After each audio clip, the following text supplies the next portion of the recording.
She thought her betrayal was her secret weapon, but I turned it into her ultimate downfall. From secret affairs to a house collapsing at the perfect moment, this is not just a revenge story. This is the final reckoning. Welcome back to Reddit Drama Unpacked, where betrayal meets brutal justice. Stay tuned. The morning sun gleamed over the suburban skyline as Nathan Pierce stood by the window of his home, sipping his black coffee. At 37 years old, Nathan had built a life many would envy. A successful general contractor, known for his precision and attention to detail, Nathan had worked hard to create stability after a rough childhood filled with uncertainty. Standing tall at 6'1", with dark brown hair and sharp hazel eyes, he was admired both professionally and personally.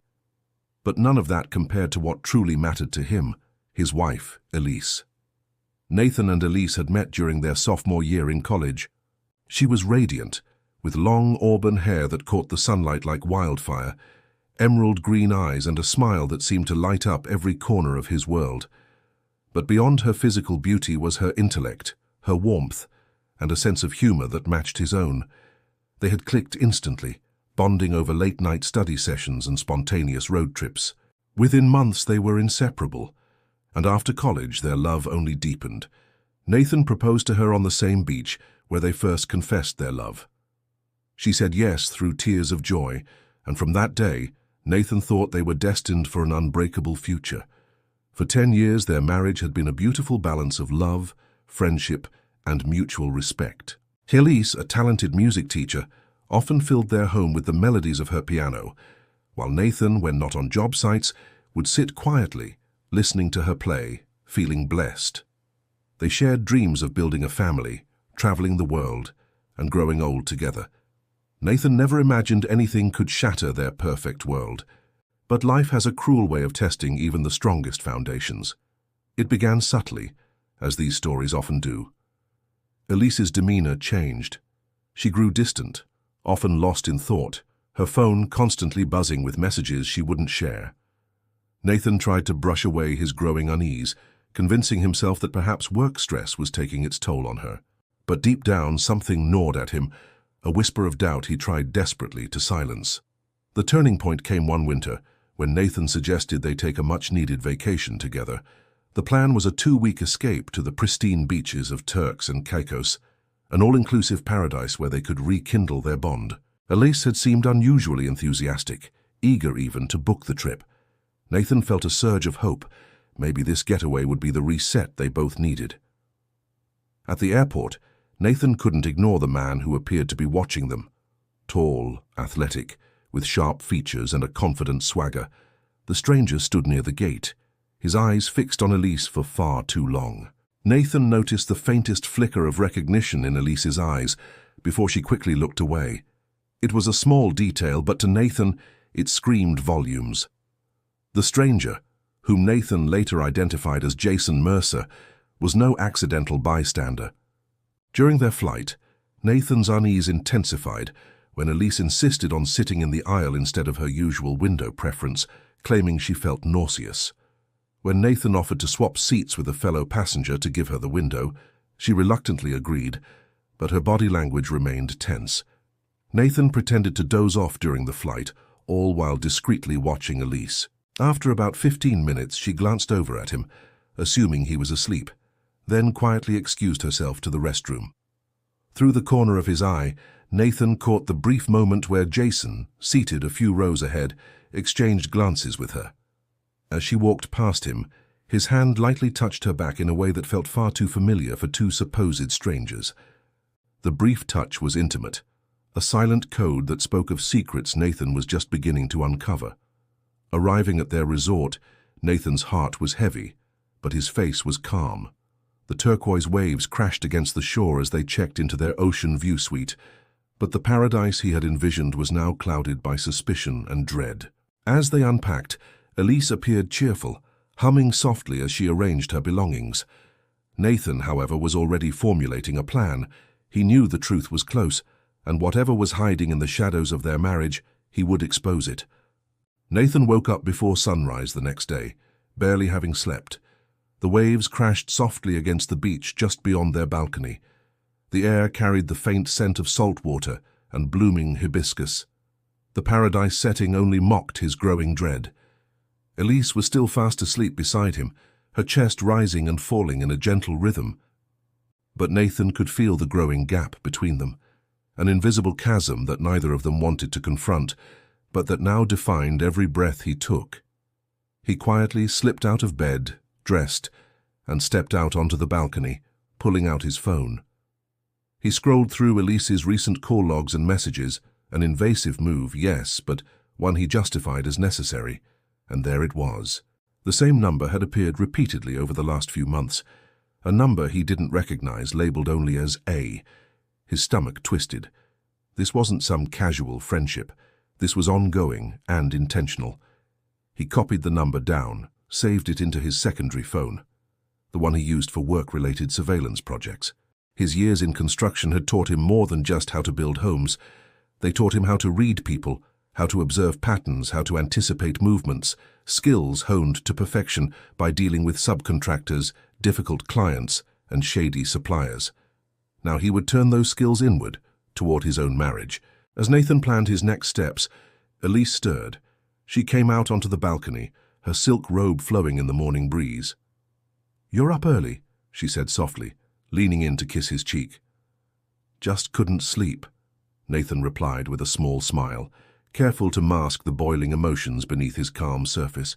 She rested her head on his shoulder, gazing out over the sparkling ocean as if nothing was wrong. But Nathan could feel it, that subtle shift in her demeanor. She wasn't fully here with him. Her body might be next to him, but her heart was somewhere else. With someone else. That evening they dressed for dinner. Elise wore a crimson dress that clung to her curves in a way that once would have mesmerized Nathan. But tonight, all he could think about was the effort she was putting into her appearance. For whom was she dressing? Him or Jason? During dinner, Nathan kept up polite conversation, but inside he was analyzing everything. Her tone, her glances, even the way she kept checking her phone subtly under the table. A text came in. She glanced at it quickly and flipped the phone face down on the white linen. Nathan noted it like a data point in his growing investigation. After dinner, Elise suggested they take a moonlit walk on the beach. Nathan agreed. As they walked barefoot along the shoreline, with waves licking at their ankles, she reached for his hand and squeezed gently. For a moment, he almost allowed himself to believe that maybe, just maybe, he was being paranoid. But then from the corner of his eye, Nathan noticed a shadow. Further down the beach, partially hidden behind a cluster of palm trees, stood Jason Mercer. Dressed casually in light khakis and a white linen shirt, Jason stared in their direction, standing still like a predator in waiting. Nathan's pulse quickened, but he kept walking, pretending not to notice. Elise's eyes flickered briefly toward the trees before she quickly looked away. That tiny, almost imperceptible glance was all Nathan needed to confirm his worst fears. Back in their suite, after Elise had fallen asleep, Nathan retrieved his hidden camera from his luggage, one he sometimes used for worksite documentation. Tonight, it would serve another purpose. He carefully concealed the tiny device in a planter near the suite's entrance, aimed perfectly toward the living area. He didn't know when it would happen, but he suspected Elise would try to meet Jason at some point during their stay. Before bed, Nathan quietly texted his trusted friend and private investigator, Marcus. "Initiate surveillance. I need full tracking on subject A. We'll send details tomorrow." Marcus replied instantly. "Understood. Be careful, Nate. Don't let emotions cloud your tactics." Nathan stared at his screen for a moment. Emotions, the very thing threatening to undo him. But no, he would keep control. He had to. He closed his eyes, inhaling deeply as he prepared himself for the war that was quietly unfolding in the shadows of paradise. The storm inside their marriage had begun, and Nathan Pierce was ready to face it. The following morning, Nathan woke up to the sound of the resort's housekeepers outside the hallway. Sunlight spilled through the sheer curtains, casting golden lines across the bed where Elise still slept soundly, wrapped in the sheets. Nathan quietly got dressed and slipped out of the room, careful not to wake her. He had work to do before the next stage unfolded. Walking along the resort's manicured pathways, Nathan reached the on-site business center. The place was mostly empty, save for a receptionist who barely glanced up as he passed. In a private cubicle, he opened his laptop, inserted the micro SD card from his hidden camera, and began reviewing the footage from the previous night. It didn't take long for the evidence to start piling up. At around 11:30 p.m., long after Nathan pretended to be asleep, Elise had quietly left the suite. Moments later, Jason appeared, emerging from the far staircase. The two met just outside their room, exchanging a brief but intimate kiss. Then, arm in arm, they headed toward the private cabanas near the southern edge of the resort. Nathan clenched his jaw, his heart pounding as he watched them disappear into the dimly lit pathways. The footage didn't capture everything from that point forward, but it was enough. More than enough. The betrayal wasn't just imagined, it was painfully real. He saved the footage onto multiple encrypted drives, making backup copies. If Elise or Jason tried to twist the narrative later, he would be ready. But surveillance wasn't his only objective today. After securing the files, Nathan pulled out the secondary phone he'd set up the day before. Using a private network, he began digging into Jason Mercer's background. The initial public records were unsurprising. 39 years old, single, real estate developer, no criminal record. But Nathan knew how to peel deeper layers. With each search, more shadows emerged. Jason S. name was linked to several luxury condo projects across the state, some of which had been under federal investigation for financial irregularities. There were also sealed court records involving hush settlements with several women, allegations of misconduct, quiet payouts. Jason Mercer wasn't just a homewrecker, he was a predator. Nathan's fingers hovered over the keyboard. The pieces of the puzzle were snapping into place. This wasn't just personal now. Jason S.'s pattern of manipulation had likely ensnared other women before Elise, perhaps even while targeting married women purposefully, leveraging their vulnerabilities for his own gratification. And Elise, how much had she really known? Had she been seduced? Or had she willingly walked into the flames, fully aware of the destruction left in Jason's wake? Nathan exhaled slowly. That answer didn't matter anymore. She had crossed the line, and now he would strike back. He returned to the suite around noon. Elise was sitting on the balcony, wearing oversized sunglasses and sipping from a mimosa. She smiled sweetly as he approached. "Morning, love, you were gone for a while." "Just went for a walk, needed some air." Nathan sat beside her, carefully studying her face behind those sunglasses. Was she hiding guilt, fear, or worse, excitement for what she had done last night? Elise reached out and stroked his arm affectionately. "I was thinking, maybe we should do that private sunset cruise the concierge told us about. Just the two of us." Nathan smiled tightly. "Sounds perfect." Perfect indeed, because it would give him the opportunity to execute the next phase of his plan.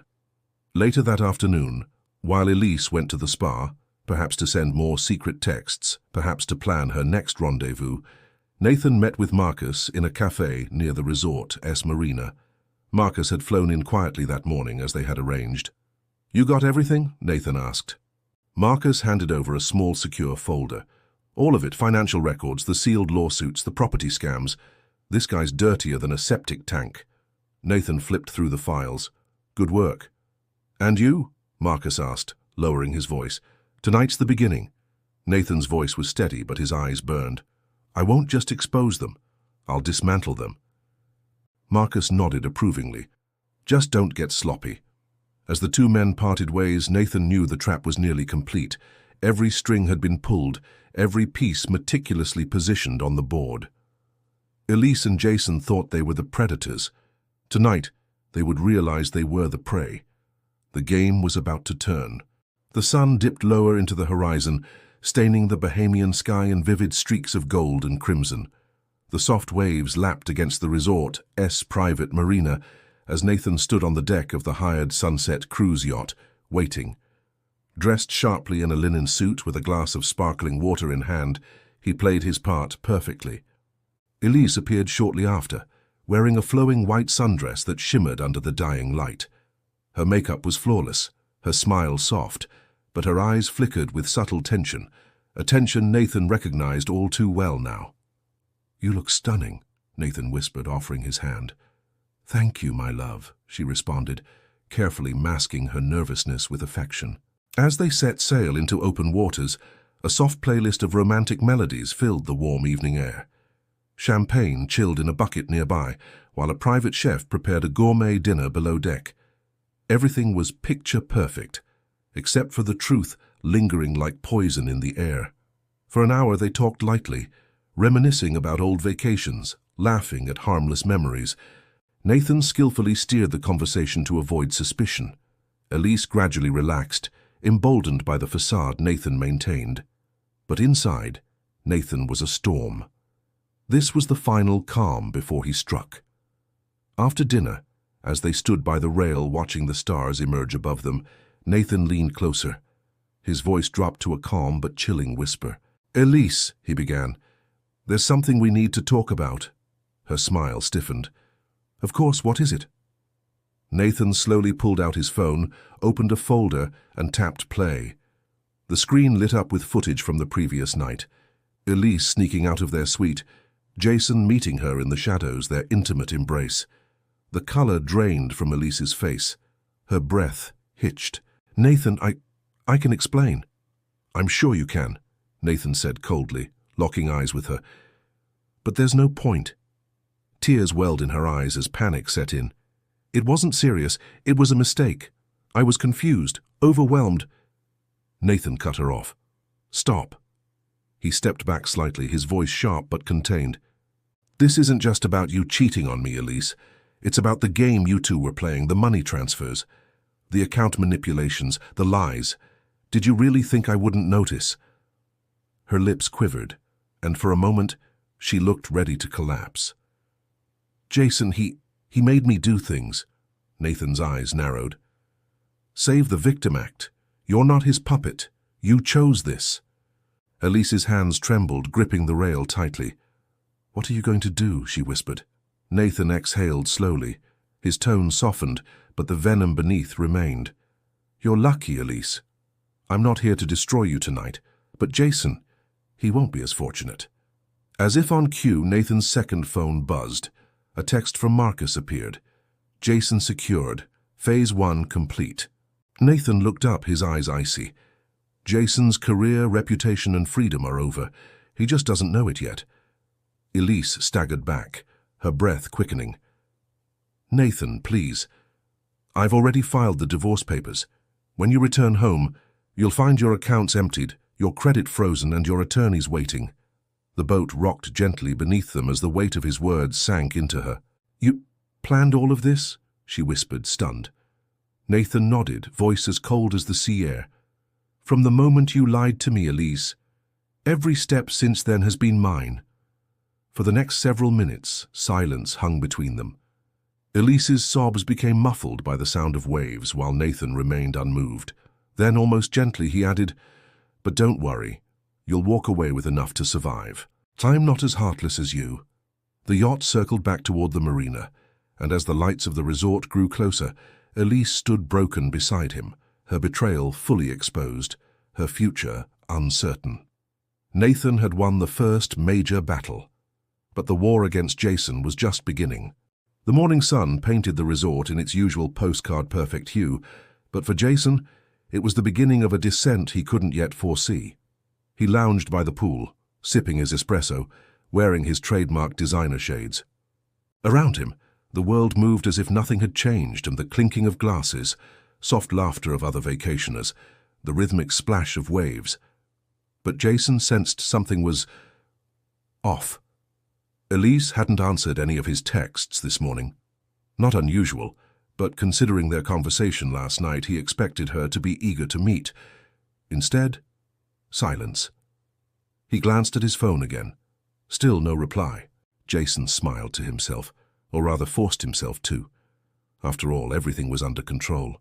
He had Elise wrapped around his finger. Nathan, in his eyes, was just another naive husband about to be played. But as he scrolled through his encrypted app, he noticed something that sent a cold ripple down his spine. Multiple access attempts from unknown IP addresses. Someone was trying to breach his offshore accounts. Jason immediately stood up, panic quickly overwhelming his arrogant composure. He dialed his trusted fixer, Gerard. "Gerard, we have a problem." His voice trembled uncharacteristically. Jason left the pool area, moving swiftly to his private suite. As he entered, his burner phone buzzed. Another message. "Phase 1 complete. Nathan has the package." Jason froze. "What the hell is going on?" he muttered. Suddenly, everything he thought he controlled was slipping through his fingers like sand. Meanwhile, in a private suite elsewhere in the resort, Nathan calmly monitored everything through multiple secured devices. Marcus and Bianca sat beside him, coordinating the operation like seasoned tacticians. "Jason's running scared," Bianca reported, smiling. "Gerard's scrambling to secure their shell companies, but our freeze orders hit them first." Marcus chimed in. "His accounts are locked. Cayman, Belize, Zurich, all seized." Nathan's face remained stoic. "Good," he replied. "Make sure every traceable asset burns," Bianca added with a glint of satisfaction. "By the time he realizes how deep he's drowning, it'll be too late for any lifeline." Nathan allowed himself a brief smile. Let him feel the ground disappear beneath him. By noon, Jason received yet another blow. His legal counsel, a high-powered attorney who had handled his shady dealings for years, informed him that federal authorities were now probing his assets. "They're coming after everything, Jason. The shell corporations, the offshores, even the dummy trusts in Dubai," his lawyer whispered nervously over the call. "I strongly advise you to disappear. Now." Jason clenched his fist, veins bulging in his neck. Disappear? That wasn't part of the plan. He was supposed to win. He was supposed to walk away with Elise and Nathan's fortune, leaving Nathan broken. But Nathan wasn't broken. He was orchestrating Jason's collapse, and was far from done. At dusk, Jason received a final encrypted message, this one from a blocked number. "I know about Dubai, about Zurich, about Elise's cut. You underestimated me. Run while you still can, N." Jason's face turned pale as death. His hands trembled, the weight of it all crashing down on him. He wasn't dealing with a betrayed husband anymore. He was dealing with a ghost, a man who had prepared this war months ago. Jason's arrogant smirk was gone, replaced by pure, unfiltered terror. Jason was no longer in control. For the first time in years, the man who had expertly manipulated others, who had destroyed marriages, blackmailed powerful people, and seduced countless women, was now cornered like a rat. The tropical sun seemed harsher today as he paced in his private suite, sweat trickling down his temples. The air conditioning did little to cool his mounting panic. His burner phone rang. It was Gerard. "Jason, we have bigger problems." "How could it get worse?" Jason exploded. Gerard's voice was low and tense. "Interpol just flagged you. Your name, your aliases, all of it. They've frozen every international transfer connected to your accounts. Cayman, Zurich, Dubai, Singapore. You're radioactive." Jason's heart sank. He staggered back into the chair. Gerard continued. "Whoever's coming after you, they've got deep connections. I suggest you get out tonight." Jason wiped his sweaty brow, his voice trembling.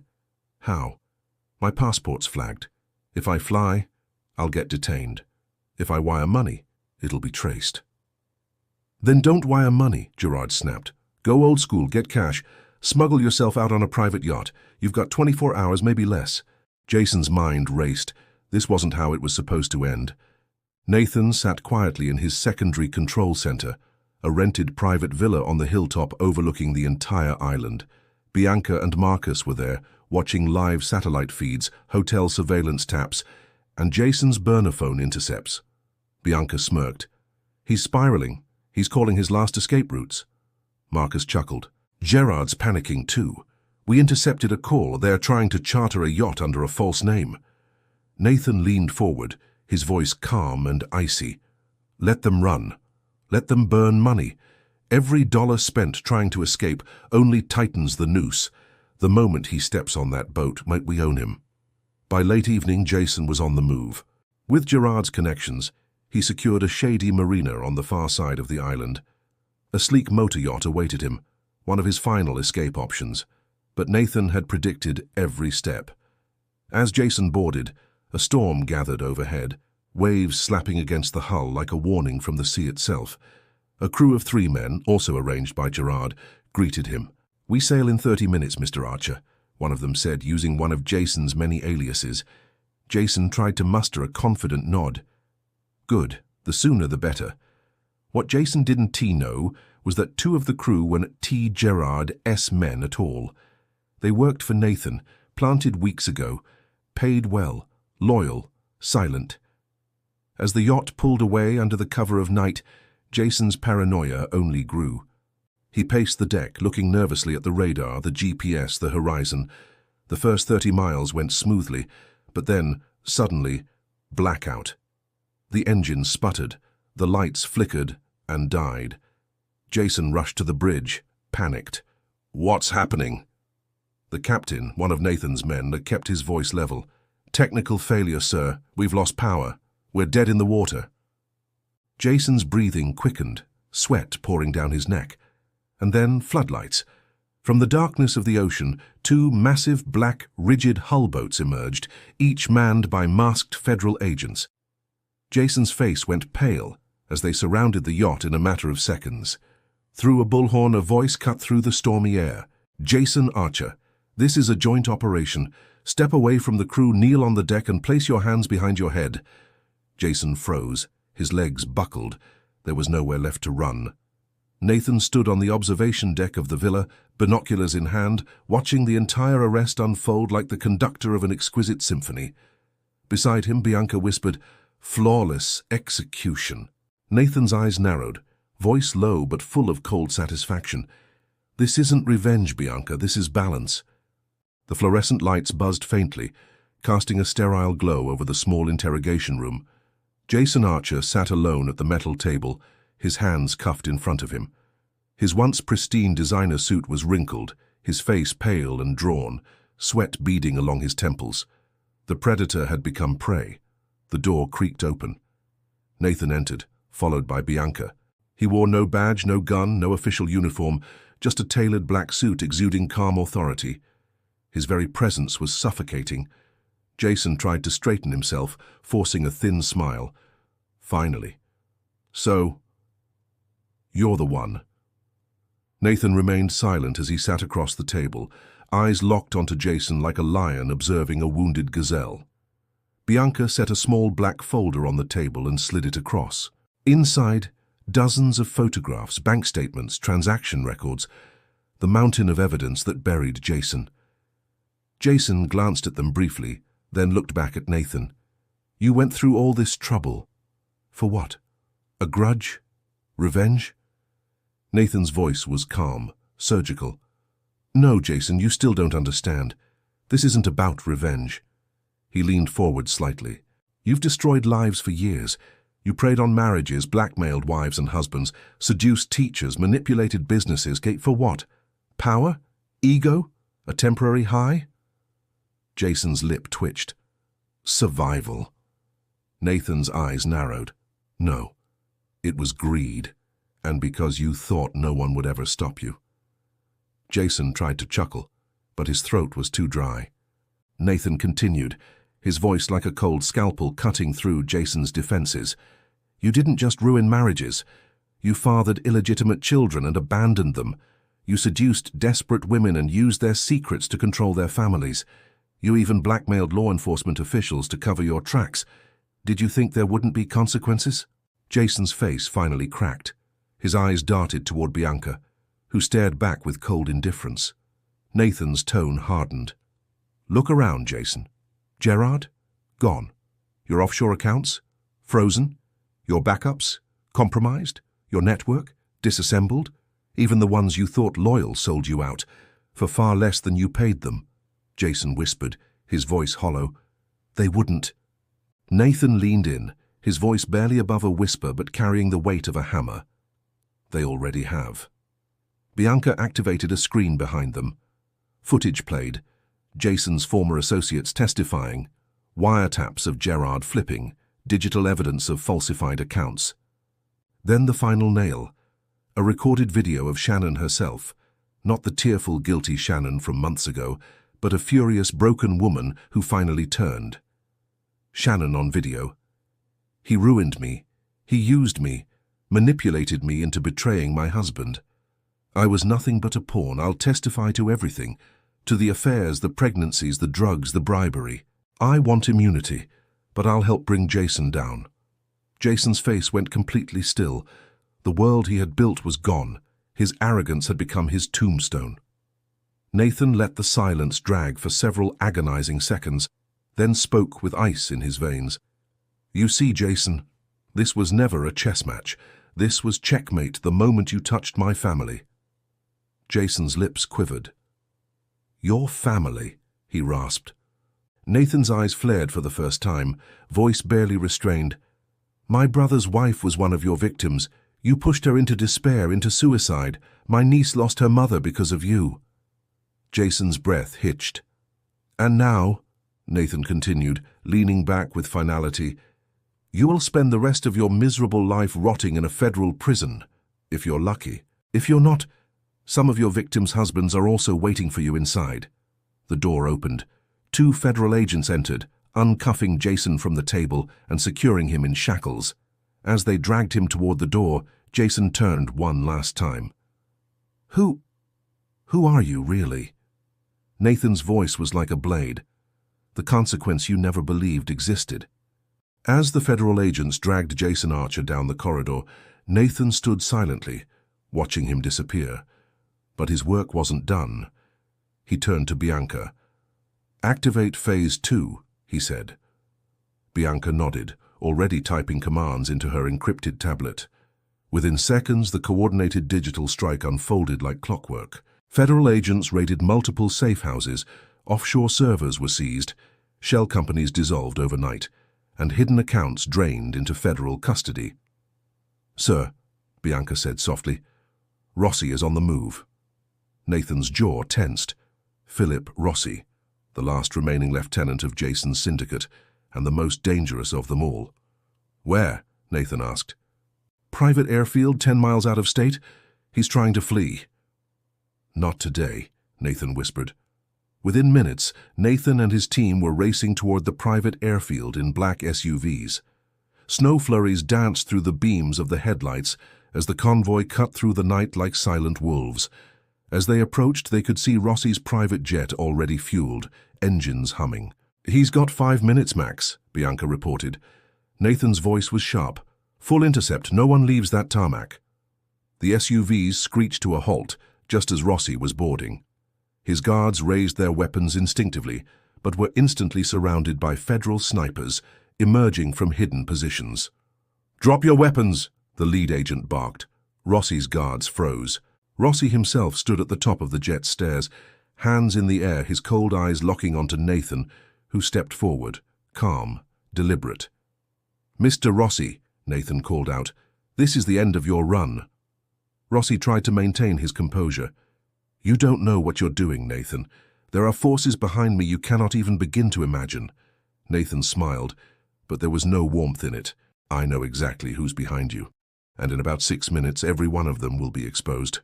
He held up a phone showing a countdown timer.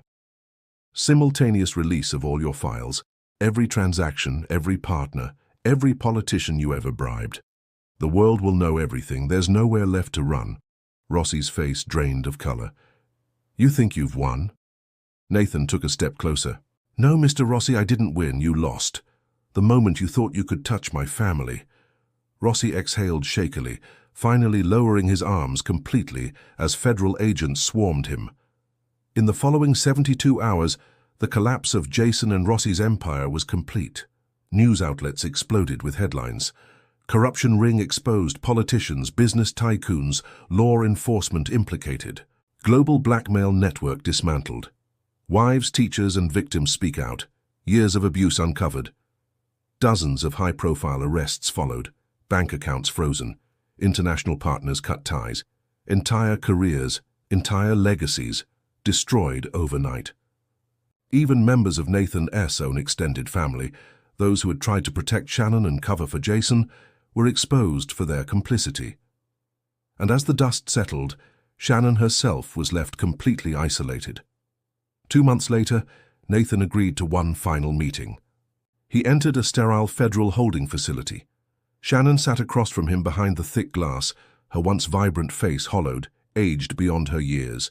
She lifted the phone receiver with trembling hands. "You came," she whispered. Nathan's voice was cold, steady. "You asked for this meeting. I'm here.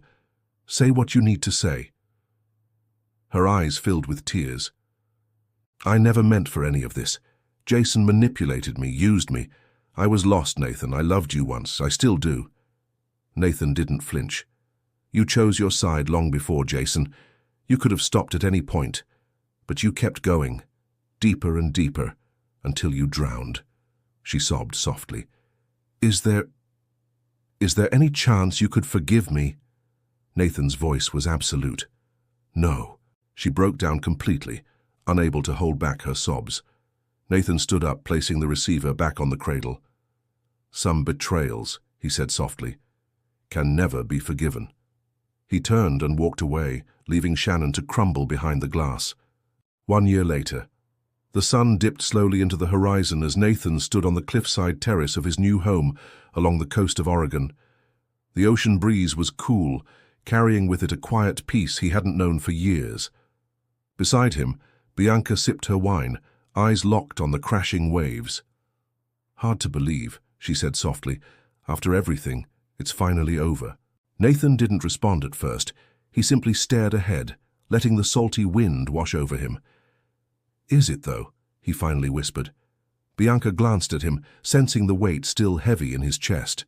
She had stood by him through every operation, every betrayal, every sacrifice. "Shannon's trial is complete," she reminded. "Jason Archer will never leave prison. Rossi's in a black site somewhere. He'll never see sunlight again. And Bishop, Walter Kingston, will die behind bars. The network's dismantled. There's nothing left." Nathan exhaled slowly. "I know, but some scars, they don't close." Despite the successful dismantling of the syndicate, Nathan couldn't shake the final piece that haunted him, Shannon's betrayal. It wasn't just her cheating. It wasn't even the elaborate infiltration orchestrated by Jason Archer and Bishop. It was that, at every moment when she could have chosen him, she didn't. She had made her decisions freely. And while Jason Archer and Bishop rotted in their federal tombs, Shannon was transferred into a minimum security facility under a plea deal that guaranteed her 25 years in prison, eligible for parole in 18. In many ways, that was the part that gnawed at Nathan the most. She would eventually walk free. One late evening, Nathan received an unexpected call. The federal warden himself. "Mr. Mercer, she's requested to see you again. She says it's urgent." Nathan didn't answer right away. After a long pause, he simply said, "1 hour." When Nathan entered the secured visiting chamber, Shannon was already seated behind the glass. She looked even thinner, her auburn hair dulled, her skin pale, but her eyes still carried the same deep blue he once adored. She lifted the receiver before he even sat down. "Thank you for coming," she whispered. Nathan remained standing, not lifting the receiver yet. For several moments, they simply stared at one another, two ghosts of their former lives. Finally, he sat and picked up the phone. "This will be the last time," he said flatly. Shannon's lips quivered. Tears brimmed her eyes. "I know I don't deserve forgiveness," she started, her voice cracking. "I never expected it, but I needed you to hear something from me." Nathan's eyes narrowed, but he remained silent, allowing her to speak. "I wasn't recruited by Jason at first, not directly," she confessed. "It started before I ever met you. They found me in college, through my father. He owed them money. They made me a deal. Either help them or watch him lose everything." Nathan's hand clenched tightly around the receiver. "You mean to tell me," he whispered dangerously, "you were planted in my life from the very beginning?" She nodded, sobbing. "But then I met you. And I fell in love with you for real, Nathan. I swear it. Every moment after that was real for me. But I was trapped. They threatened my family, my father, my mother. And when Jason got involved, everything spun out of control." Nathan's stomach twisted as a storm of emotions raged inside him. Fury, grief, disgust, pity. "You could have told me the truth," he said bitterly. "You had years. You chose to stay silent." Shannon sobbed harder. "I was weak. I thought if I kept playing both sides I could protect you and protect everyone, but I failed. I failed you." Nathan shook his head slowly. "You didn't fail. You chose." He stood, returning the receiver to its cradle. As he turned to leave, Shannon pressed her hand against the glass desperately. "Nathan, please," she cried. "Please believe me. I loved you." Nathan stopped but didn't turn back. His voice was cold, distant. "That might be true," he said softly, "but I will never love you again." Without another word, Nathan walked out, leaving her broken, crying behind him. Months later, Nathan quietly relocated to Europe under a new identity provided by federal clearance. His work with the DOJ ended permanently. He opened a private security consultancy in Switzerland, far away from old ghosts, old names, old wounds. Occasionally, Bianca would visit. They never officially became lovers, but they were bound by something even deeper. A shared war, a mutual respect few could understand. As he gazed upon the snow-capped Alps one quiet morning, Nathan finally felt something he hadn't felt in years. He raised his cup of espresso toward the rising sun. "To the ones who fell," he whispered, "and to the ones who survived." For the first time since the beginning, Nathan Mercer allowed himself to truly live.